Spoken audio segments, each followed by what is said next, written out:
alegria, internauta, telespectador da TV Master, estarmos juntos mais uma vez nesta manhã de segunda-feira, hoje dia 12 de maio.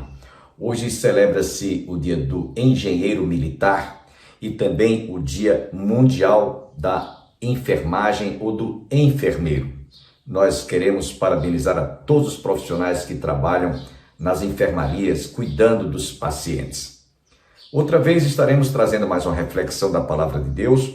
O reverendo Hernandes Dias Lopes estará trazendo sobre um tema, falando a respeito do o cristão pode perder a salvação? É uma pergunta e o reverendo Hernandes Dias Lopes vai dar a resposta.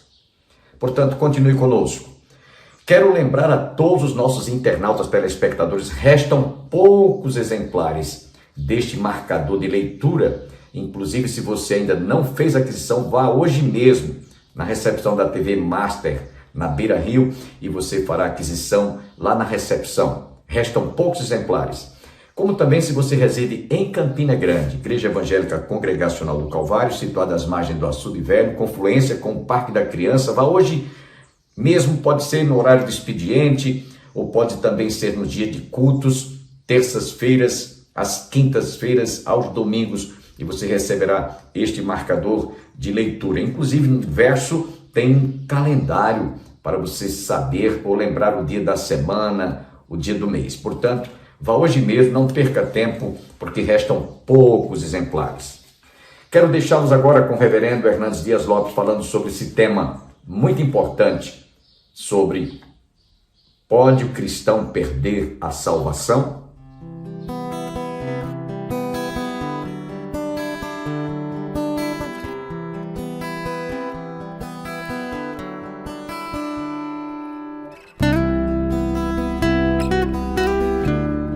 A salvação é uma obra exclusiva de Deus. Ele a planejou na eternidade, a executa na história e a consumará na segunda vinda de Cristo. A salvação não é mérito nosso, é dádiva de Deus. Mas muitas pessoas, salvas pela graça de Deus em Cristo Jesus, ficam aflitas e até desesperadas, com medo de perder a salvação.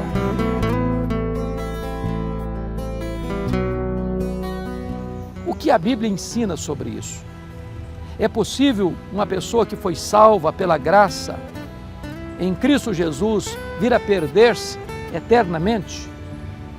O que a Bíblia diz é que a salvação é uma obra eterna e não temporal. Jesus Cristo disse: todo aquele que meu Pai me dá, esse vem a mim, e o que vem a mim, de maneira nenhuma o lançarei fora. Jesus disse: eu lhes dou a vida eterna, jamais perecerão, e ninguém as arrebatará das minhas mãos.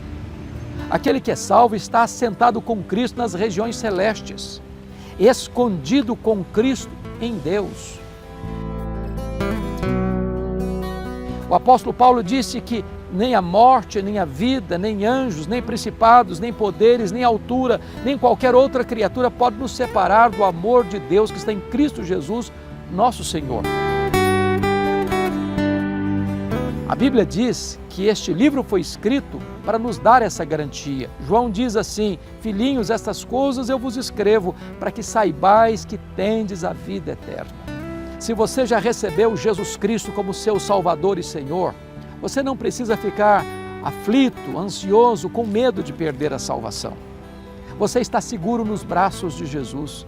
Ninguém pode arrancar você dos braços do seu glorioso Salvador. Você tem a vida eterna. A sua segurança está firmada em Deus e não em você mesmo.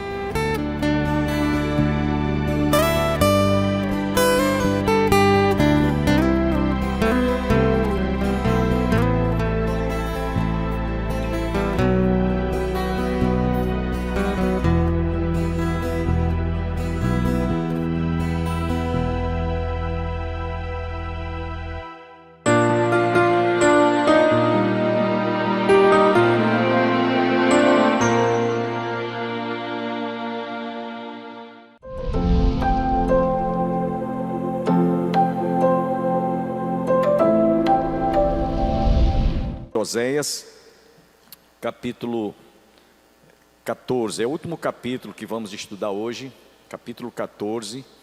E eu acredito que aquilo que Deus colocou no nosso coração certamente será uma bênção para todos que estão aqui e os que estão em casa também nos acompanhando.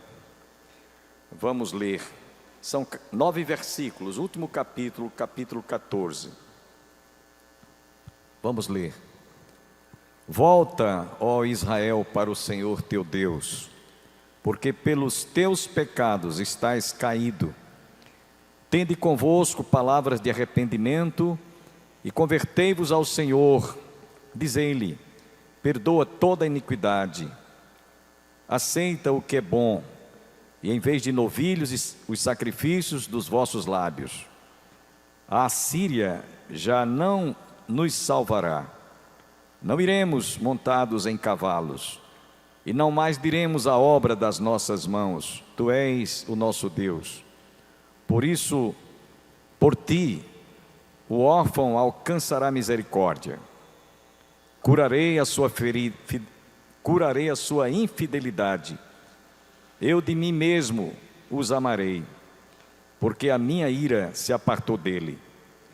Serei para com Israel como orvalho, ele florescerá como o lírio, e lançará as suas raízes como o cedro do Líbano.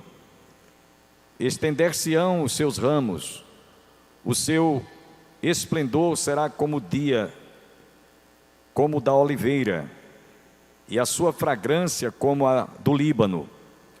Os que se assentam de novo à sombra voltarão, serão vivificados. Como o cereal, e florescerão como a vide. A sua fama será como a do vinho do Líbano. Ó Efraim, que tenho eu com os ídolos, eu te ouvirei e cuidarei de ti. Sou como cipreste verde, de mim procede o teu fruto. Quem é sábio, que entenda estas coisas. Quem é prudente, que as saiba, porque os caminhos do Senhor são retos, e os justos andarão neles, mas os transgressores neles cairão. Amém? Podem sentar, irmãos. Hoje nós vamos concluir esse estudo que passamos várias semanas ministrando aqui. E hoje é a conclusão, o capítulo 14, onde vocês vão ter uma ideia do que aconteceu depois de tantas exortações, de tantas advertências durante todos os 13 primeiros capítulos, o último ministrado pelo pastor Antônio Júnior. E naturalmente todos nós vamos sair daqui sabendo como foi o desfecho final de todo este livro. Quero apenas dizer para os irmãos que ao concluirmos este estudo, nesse último capítulo, nós vamos aprender que as evidências do amor incondicional é o tema principal de todo este livro. Grava isso. Todas as vezes que você for ler o livro de Oséias, lembre-se, o que é que trata no livro de Oséias? O amor incondicional. Deus ama independente de haver alguma coisa que ele se sinta bem, que ele tenha prazer. Aliás, a única coisa que Deus não tem prazer é na morte do ímpio. Deus não tem prazer na morte do ímpio. Mas eu digo assim em relação àqueles que se voltam para Ele, aqueles que lhe obedecem, aqueles que procuram conhecer e fazer a sua vontade. Então o tema principal é sobre o amor incondicional. E eu quero dizer para os irmãos que embora Israel tenha optado pelo caminho da desobediência, mas Deus não deu em nenhum momento alguma demonstração que não continuaria amando-os. Aliás, eu estou lembrando aqui daquela palavra de Jesus, né? Que dentro do colégio apostólico teve um Judas que o traiu, teve um Tomé que o negou, né? Teve um Pedro também que decepcionou. mas diz lá no Evangelho de João, capítulo 11, que Jesus, tendo amado a todos, amou-os até ao fim. Então Deus não faz discriminação de amar mais uns do que outros, não. Ele amou a todos. E agora, uma coisa que me chama a atenção, irmãos, é que embora este povo tenha optado pela desobediência, pelo caminho da infidelidade, porque desprezaram a Deus e passaram a adorar os ídolos, e ele tomou isso como ilustração, por recomendação do Senhor, ter casado com uma mulher prostituta, para demonstrar que mesmo assim ele amou e teria amor por aquela mulher, assim teria sido Israel feito para com o Senhor. Então eles, embora tenham sido rebeldes, sido desobedientes, mas tenham se tornado idólatras, Deus não desistiu de devotar o seu amor por este povo. Ao meu ver, eu tenho uma explicação para dar. É que, de acordo com Amós, capítulo 3, versículo 2, Amós, que a gente vai estudar, o próximo livro, no capítulo 3, versículo 2, diz: de todas as famílias da terra, somente a vós outros vos escolhi, e portanto eu vos punirei por todas as vossas iniquidades. Então eu imagino que Deus tinha um compromisso com este povo, mesmo eles se tornando rebeldes e desobedientes, porque ele escolheu este povo. E aí nós vemos um outro assunto muito polêmico, que eu não vou entrar aqui no mérito da questão, que é a questão da predestinação. A Bíblia diz que Deus escolheu. Então, mesmo que a gente não tenha uma interpretação lógica à luz da razão, mas Deus amou esse povo, porque os escolheu. Essa é a compreensão que eu tenho. Por isso ele os tratou dessa maneira, mesmo eles sendo rebeldes, desobedientes, como até ainda hoje Israel rejeitou o plano divino da salvação quando desprezaram Jesus. João nos diz lá no capítulo 1, versos 10 e 11 e 12, ele veio para que era seu e os seus não o receberam. Quer dizer, Jesus veio para quem eles realmente deveriam abraçar, mas eles ainda hoje continuam rejeitando Jesus. Porém, irmãos, Deus não vai deixar de tratar, como a própria Escritura Sagrada nos diz, com justiça e equidade. Romanos nos diz que Deus, ele considera a bondade e a severidade de Deus, a bondade para com os que obedecem, e a severidade para com os que desprezam e desobedecem a sua palavra. Então isso também nos lembra o que está lá escrito em Hebreus capítulo 12, versículo 6, que é muito conhecido: Deus castiga aquele a quem ele ama e repreende aquele a quem ele recebe por filho.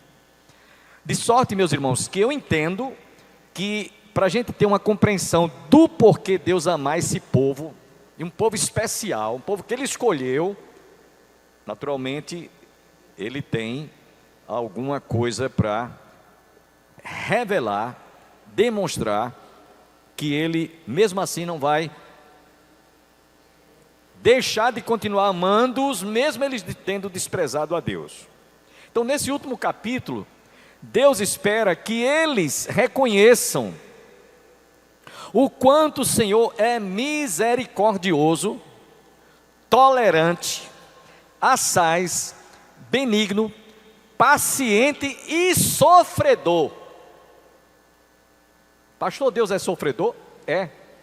De acordo com o Salmo 86, versículo 15, porque ele tem paciência e uma tolerância que extrapola os limites. E só Deus mesmo é quem pode fazer isso. E lá no Salmo 86 há uma tradução que diz: mas tu, Senhor, és Deus compassivo, cheio de graça, paciente, é uma tradução. Há uma outra versão que diz sofredor, e grande em misericórdia e em verdade. A graça de Deus é tremenda, é tamanha, que Ele suporta tudo isso. E aí eu vou dar uma lição para que vocês entendam mais ou menos como é que a gente pode fazer essa avaliação.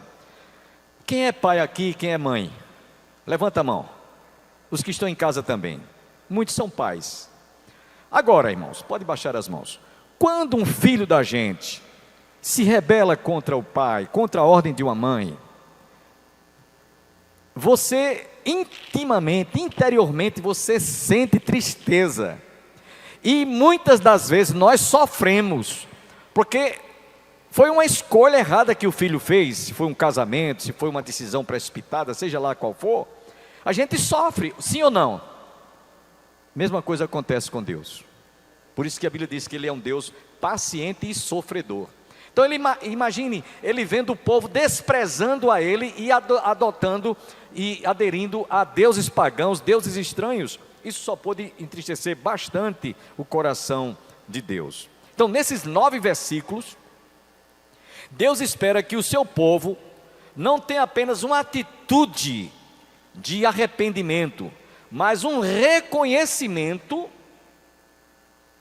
do imensurável, inexplicável amor que Ele devotou, que Ele demonstrou, comprovado através do seu próprio Filho, para eles revelado em João capítulo 1, versículo 11, que eu já citei. Veio para que era seu e os seus não o receberam. Eu estava preparando esse estudo e pensei como Deus se constrangeu, como Deus se sentiu triste. Eu não vou usar essa expressão arrasado, porque isso não cabe a Deus ficar arrasado. Mas a tristeza dele foi tremenda quando o seu filho veio e ele foi desprezado. Por isso que a Bíblia diz: mas a todos quantos o aceitaram, Deus deu-lhes o direito de se tornarem filhos de Deus, a saber, os que creem no seu nome. E esse estudo de hoje nos lembra uma parábola. A parábola do filho pródigo. Tinha todo o conforto, né? Roupa lavada, o seu aconchego lá com os pais, com o seu irmão mais velho, comida, conforto, mordomia. O pai era rico, mas o rapaz então resolveu pedir a parte que lhe tocava de herança para ele conhecer o mundo. E assim o pai insistiu com ele: meu filho, não vá, não faça isso, você aqui tem tudo. Não, mas eu quero. E o filho foi. E todos conhecem o final da história, né? Ele volta para casa depois de ter ido trabalhar como cuidador de porcos, que para o judeu o porco é um animal imundo, biblicamente falando, de acordo com Levítico.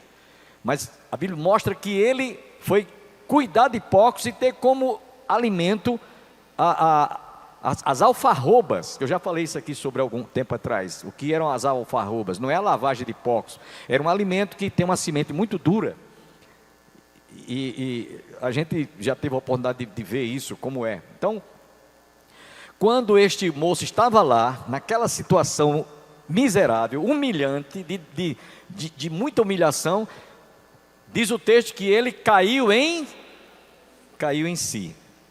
Esse cair em si, meus irmãos, é uma atitude de contrição, de arrependimento, que todo pecador, quando vem a Jesus, ele experimenta. Então, caindo em si, ali ele teve uma experiência pessoal, né, personalizada, com a sua própria consciência, e disse: voltarei, irei ter com meu pai, direi: pai, pequei contra os céus e contra ti, já não sou digno de ser recebido como filho, me receba como um empregado, como jornaleiro. Eu quero varrer a casa, eu quero ser um servente. Traduzindo aqui para a gente, eu quero fazer faxina, me receba como um faxineiro. Então, essa atitude do filho pródigo é muito parecida com este final do capítulo 14. Por que eu estou dizendo isso? Porque ele caiu em si, e era isso que Deus estava querendo que Israel tomasse ciência. Porque uma coisa, meus irmãos, é você estar consciente de que está errado, que está convencido de que está errado, que precisa realmente ter uma mudança de atitude e se volta para Deus. E foi isso que Deus estava esperando de Israel.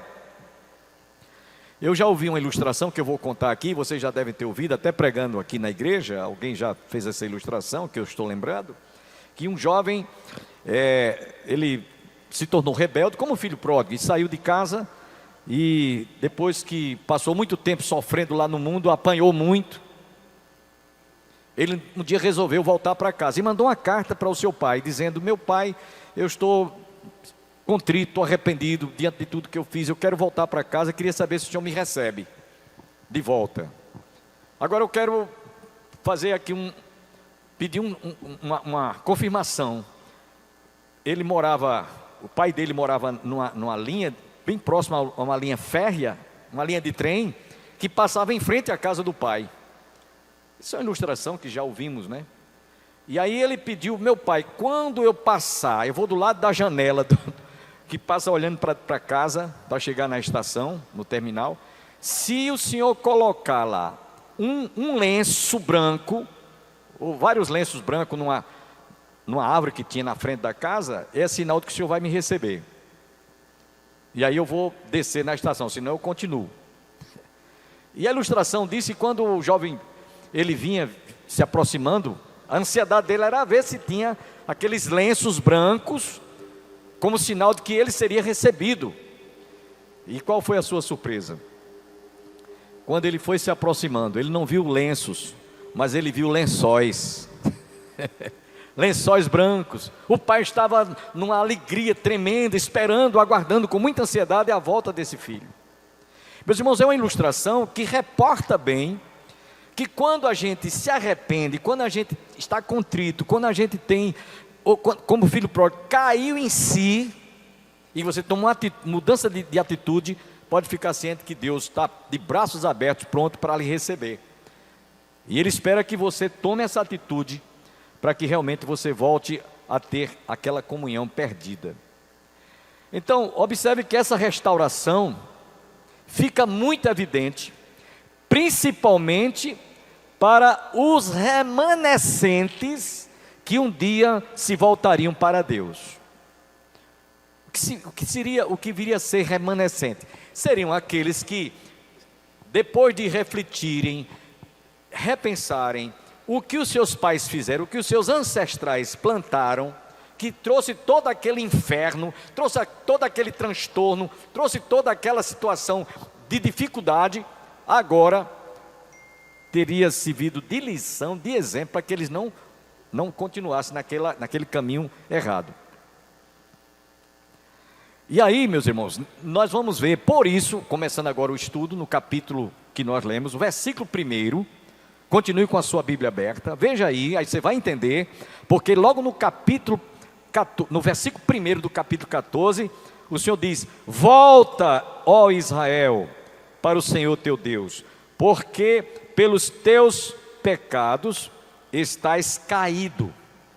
Volta, olha o verbo voltar aí, o desejo, o anelo do pai, volta, ó Israel, como filho pródigo, volta, ó Israel, para o Senhor teu Deus, porque pelos teus pecados estás caído.